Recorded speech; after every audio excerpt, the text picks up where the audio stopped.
There was no mistake in him. You were an anointed guardian. You were an anointed guardian, yes? Cherub. Yes. I placed you. You were on the holy mountain of God. Mm-hmm. In the most of the stones of fire you walked. Nabona manje ukuthi bekahamba la umlilo ngala usishisa ngala, you understand? Yeah, but umlilo umsebenzi wawo it's to purify. Nase into say purified, nase into say uphume every what you call, uphume every date konke kungcola la kuyo. Umlilo awusakhona ukuchubeka udlelele. Ngiyangiva ngisho abantu. Udla inisila phela negolide angisaya. Siyathi ukuthi bayishisela ukuthi kuphumele lensila. Nase kuphumele lensila kusala legolide kuphela ayisadliwa mlilo. So now uthi lana you were walking la isihlalo saNkulunkulu la in the garden of God, stones of fire. Kusho ukuthi ngendlela bowuperfect ngakhona bekungena liphutha bewusinoma uhambe emlilweni ungashi. Ngasekhona no bowusinoma uhambe emlilweni unjani ungashi. Because of the perfectness, lokupheleliswa lokela kwethu bekufunza baba. 15. You were blameless in your ways. You were blameless in your ways. Listen, you were perfect in your ways from the day you were created. You were blameless in your ways from the day you were created. Till iniquity.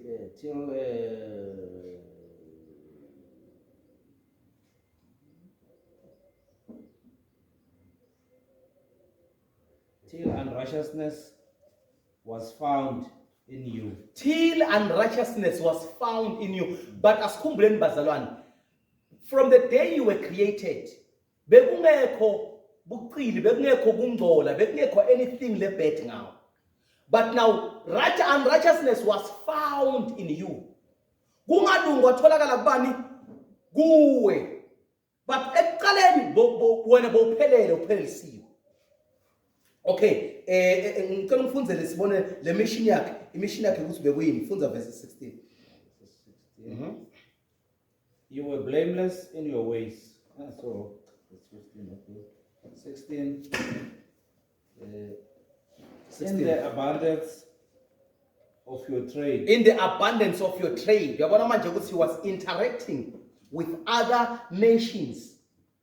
In the abundance of your trade. Lokusho ukuthi bebasinabakubuka urepresenta iZulu ufikile because lalani bazalwane. There is no abangisathile nyana. Kungenxa yokuthi the duty noma lo msebenzi lo bewendwa nguye, it has been given to us. So sisime la bekame khona yena. So in the abundance of your trade, ngingabo manje kodwa manje ngimela ngishumayela sinikwe lemfihlakalo yasezulwini iphethwe ngithi. Okay, ngicela kusho lokho ayiphathwanga nathi ingilosi lemfihlakalo yasezulwini. Ingilosi njengoba ngimela aba manje tithi khona la tilale tifuna kuva lesambu lesiNkulunkulu anginikete sona. Onke umuntu lomako kusuka kunethi ingilosi lethi khona tilinze kuva ukuthi wow. Inemandla le ndayikhuluma noma ngibona khona angithi ngibona uyabona nakunebafundi abasenza amen vela ngetalana vele wamshayela amen bengibanza namhlanje understand. But lalani bazalwane, there are angels lawa enjoy our teachings.